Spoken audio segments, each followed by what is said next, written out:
Hey, what is up guys? It is Caitlin, and this week I am doing a video all about interior design and to update you guys on what I've been doing and everything. I am currently done school right now. I have a summer class, but that's gonna be easy. It's the public speaking class that I dropped out of in the fall. But yeah, I have some questions and I'm just gonna talk through it with you guys, and I hope you guys enjoy the video, and let's just get right into it.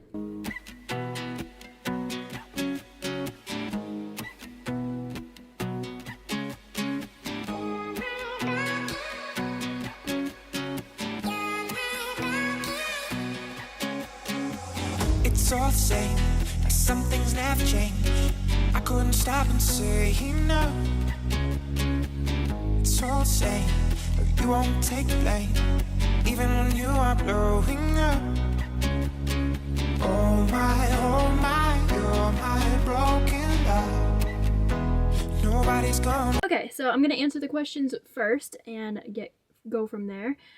In regards to learning it, would you consider it something easy or hard? I would consider it quite hard, honestly. Going into this, I didn't really know what interior design was. I didn't know the extent of it. I didn't really know everything that went into interior design and what interior designers do. They definitely do a lot more than I thought, so it's definitely hard. I would say it's hard. Another one is, what is the most interesting thing that you have learned? I have learned so many interesting things, honestly. Probably one of the most interesting and hardest, I would say, was learning AutoCAD. I struggle with learning AutoCAD. I don't really know what it is, but I am just not very good at AutoCAD, but I do find it very interesting. One of my tech studio classes, I had to do elevations, which are I don't know how to explain it. I'll put a picture on the screen of an elevation right here. So yeah, doing that on AutoCAD was actually really fun, and I found that the most interesting. AutoCAD has a lot of things to it. It's very touchy, I guess, so you have to put in the right, things and do the right, steps for it to actually do what you want it to do. So these are a few questions. I'd want to know what you do in your classes and what it prepares for. So I have different classes, obviously, for different reasons. I'm sorry, this is really bugging me. The elastic is gone out of it. I don't know what happened, but it's making me really mad. But anyway, I just had a lighting design class, and we learned all about lighting and all kinds of stuff, like how to calculate lumens and watts and everything like that. What type of lighting is best for different places, like classrooms. I learned that little kids need less lighting for their eyes. It's not as good for their eyes. Older people would need a little more lighting so they could see better. That class was a lot harder than I thought it was going to be, but it was a fun class, honestly. The final project, I do have to say, crazy. It was crazy trying to learn it online. But my tech studio classes, I learned AutoCAD. I had regular studio classes. I can't honestly remember what they're called right now, but we did all kinds of projects and stuff. I had a while back a history of interior design, so that was just all the different people in history. I did a color class, which was all about color and different color schemes and everything. They all prepare you for different things. They prepare you for the lighting aspect, the drawing aspect, the AutoCAD aspect. I have an internship coming up in the spring, which I'm very nervous about because I don't know where I want to go. I don't know what I want to do exactly with interior design, so I am a little bit nervous about that, but I am excited also how you work to gain that skill or that eye for what you are doing. You pretty much just learn as you go, what kind of themes that you looks the best.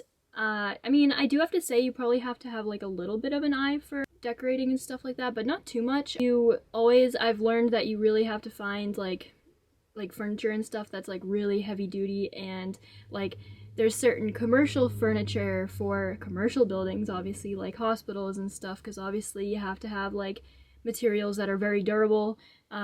It's totally different for residential. I still think I want to do more with residential, but I'm still not completely sure. But yeah, there's different materials that you should use over others that will be more durable and last better and have warranties and stuff like that. Warranty is a big thing. Yeah, I have a teacher that actually is an I think most of my teachers are interior designers, but this one teacher, she tells us a lot about her work, which is really interesting because I didn't know how much she does everything. Draws out everything, tells tells everyone where to put things and stuff like that. Like, she just works really hard, and I would love to be there someday. That would be great. I could probably say that one of my favorite classes would be lighting design. Honestly, was one of my favorites. Probably the colors class was one of my favorites. But oh, building codes was another one. Building codes was a hard class. All the codes that you need to know, and there's a lot. I didn't know how many there were and how strict you have to follow them and stuff like that. Like, it's a lot, but that class was interesting. I still have the book because I probably don't remember like any of the codes, but you have to follow a bunch of rules and whatever. I would say my hardest class was probably Tech Studio 2, which I just finished. It's probably my hardest class, which is with the AutoCAD. Like, it was really hard to me. Like, I don't know why, but AutoCAD just gets me every time, and I struggled with that class, but I did get through it, so we are good. Classes that I'm taking next fall are Tech Studio 3 and Construction Docs. I'm not really sure what... I know what Tech Studio 3 is gonna just build more on AutoCAD skills, but I'm not really sure what Construction Docs does. I know that I've heard it's very hard, and I'm a little bit nervous for that too, because I have 5 classes. That's 10. I have 5 classes next fall, and I'm used to like 2 at a time, so we'll see how that goes. If you guys have more questions, you can leave them in the comments below and I'll answer them. And I hope you guys are doing okay in this time. It looks like some things are opening where I live, so I guess that's a plus. Hope you guys are doing okay, and I hope you have a great rest of your week, or weekend, and I'll see you guys next week. Bye! Close your eyes.